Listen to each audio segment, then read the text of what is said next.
Hi, I'm Tony King, the Press Box PA announcer for the Raiders. I'm a San Francisco native, a proud Lowell High School and SF State graduate. Please like and subscribe to Bay Area Sports Wrap.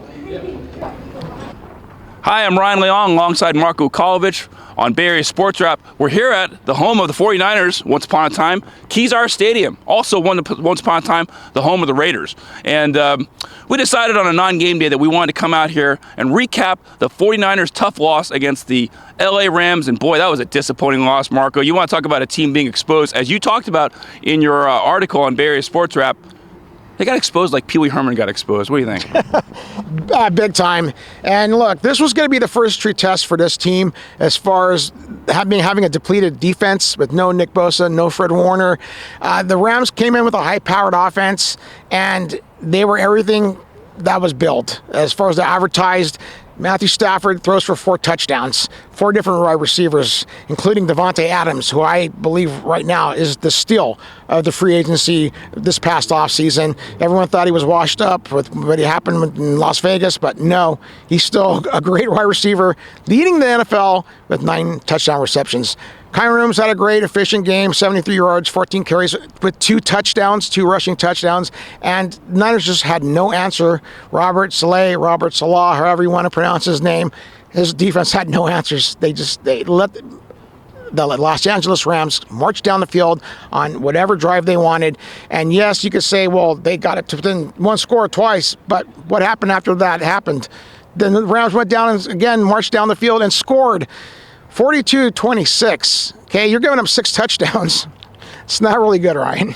No, you're right. Good point, Marko. I mean, it was a tough game for Christian McCaffrey. You talked about this. You know, without having the right guys in there, maybe in the offensive line to create holes for McCaffrey. 12 carries, 30 yards rushing. That's pretty bleak. He did have 8 catches for 66 yards, but. Yeah. You know, he's not a receiver. He's supposed to be a running back. And then George Kittle had the great game. So he has 9 receptions for 84 yards, including that great Superman-like dive for the pylon to score the touchdown. And Mac Jones, a solid game. 33 of 39 for 319 yards. Throws for 3 touchdowns, but an interception. The 2 turnovers were really costly. Juwan Jennings gets the ball punched out at one point. And then what the hell was Kyle Shanahan doing going for it on 4th down like in the second quarter? There's no reason for that. There's an old saying in football. Marko, you know it better than me. I didn't play football growing up, but you did. Don't take points off the scoreboard. You got a chip shot field goal. You got Eddie Pinheiro, right? What do they call him? Dinero Pinheiro, yeah. Right? Guy's money. Kick the field goal, get the 3 points. Don't worry about that. You know, it's too early in the game. I thought it was kind of interesting that he went for it, but at the same time, I'm like, well, wait a minute. Why are you going for it? It's only the second quarter. Right. Stupid move. I mean, Kyle's done stuff like that this year. Yeah. Or in the past. Yeah, he has. And, you know, if you're going to do 4th and 1, you do not run a sweep to the left side when they got an 8-man front. That was the perfect time to call a play-action pass. You could have had Kittle, Tongas. You could have had anybody go out to the flat and you would have been able to hit them. So it's not the execution of it that was just bad. It was the play call that was bad, going on 4th and 1 and running the ball. You got to pass against that team. They have stopped the run, that Rams defense, and that's one thing I think has been overlooked because everyone touts about the offense and Matthew Stafford and Sean McVay's playbook, but that defense has really improved this year, and they were able to stop the 49ers rushing attack. I mean, Brian Robinson led them with, I believe, 41 yards on 8 carries, but still, that was hardly anything from what we're expecting to see with the 49ers offense. And yes, they got down 21-0, so yeah, I'm sure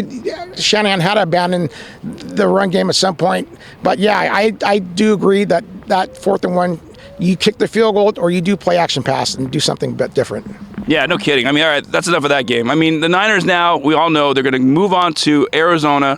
You're going to play the Cardinals in the desert. And then in 2 weeks, Marko, hopefully you're there with me, the Niners will be hosting the Carolina Panthers on Monday Night Football. So that's a national stage. That's a big-time game. The Niners, I mean, the next game against the Cardinals is a must-win, but every game pretty much at this point is a must-win for the 49ers, who are currently on the outside looking in.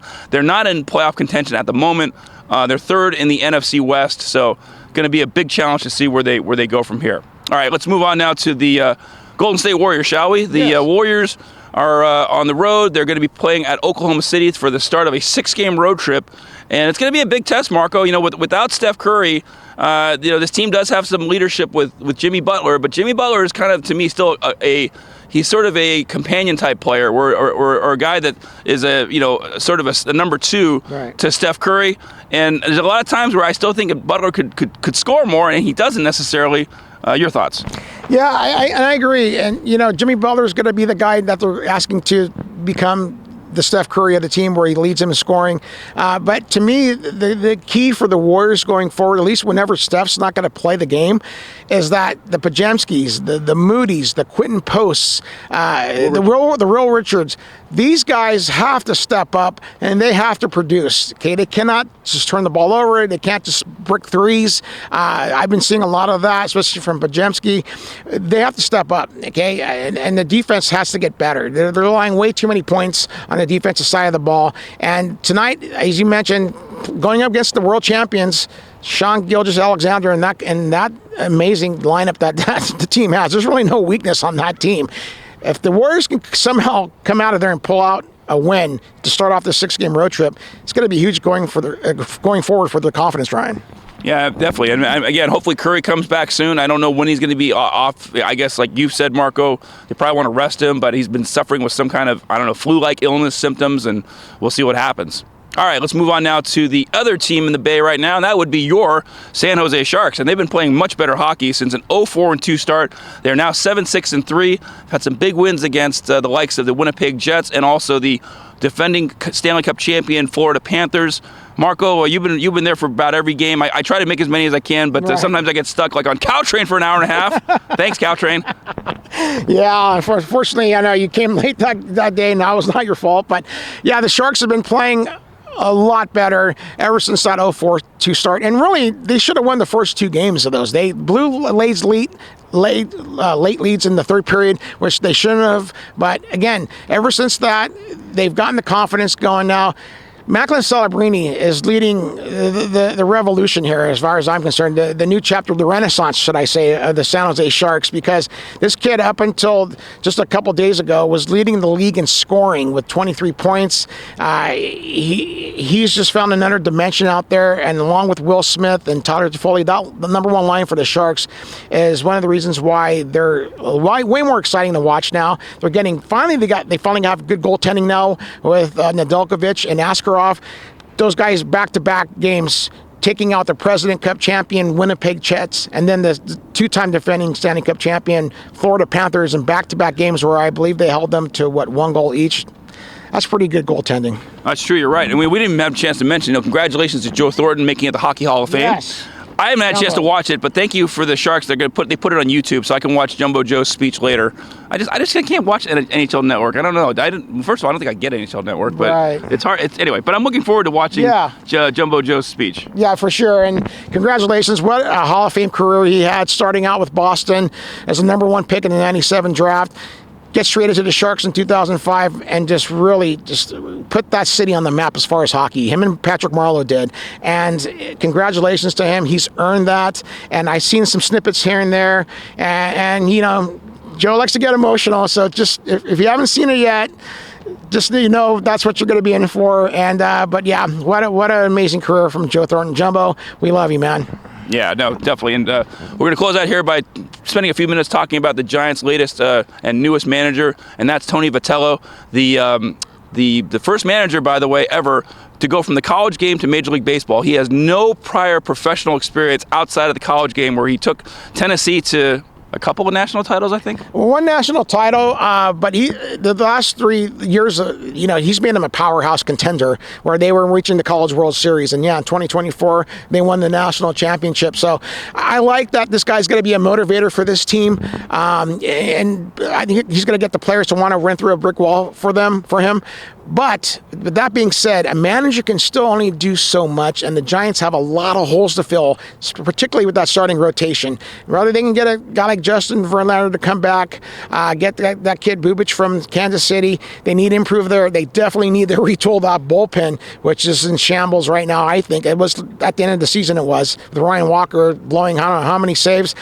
And then they also try to need to get another bat, a veteran bat, because I hate to see them rush Bryce Aldridge, who's going to be a superstar stud first baseman for this team. I don't want them to do what they did to Joey Bart, the previous regime. Well, I'm not even going to mention that name because it's not worth mentioning. He doesn't deserve a mention. Exactly. We know who I'm talking about. So because to me, they ruined that kid's confidence by bringing him up, rushing him up, because they needed someone to have, fill the seats. And now I hope Buster Posey, Zach Manazian and company take their time with this kid, bring him up when he's really officially ready to come up. Let him start in AAA, let him earn his confidence, and then hopefully, with the spot, because they still got Rafael Devers who can play first base. I thought he did well when they threw him on there. So Giants still need a lot of holes to be filled, and we'll see what happens December 1st when that's the start of free agency in Major League Baseball. And I'll start getting excited when we find out what happens in that month of December. All right, sounds good. Yeah, and hey, we appreciate all you folks out there following us on social media. Remember, Bay Area Sports Wrap is not only on Facebook and Instagram. We have, of course, our YouTube channel. Marco and I, we'll put out tweets every now and then, and we'll keep you posted on everything. Besides doing our podcast, we try to provide you as much behind the scenes as possible with all the post-game interviews. And we want to thank some of our contributors for the taglines, including Kevin Burkhardt from Fox Sports, who almost didn't give me a tagline. Right. Monte Hill, thank you, Monte, San Francisco native. Also, Tony King, another San Francisco native, who is the voice of the Raiders press box. I don't call him from that city name, by the way. Right. Yeah. And then also Matt Crevin, the voice of the box for the 49ers. So thank you all for your taglines. And also, before I forget, Brianna Janelle, she's the Niners team reporter. She gave us a nice tagline. That's right. And also, the greatest American soccer player of all time, Landon Donovan, gave us a tagline. So thanks, Landon. All right. Well, thank you, folks, for watching. And again, please keep it tuned to Bay Area Sports Wrap. For Marko Ukalovic, I'm Ryan Leong, and we will see you next time. Hi, I'm Mike Holmgren, and you are tuned to Bay Area Sports Wrap.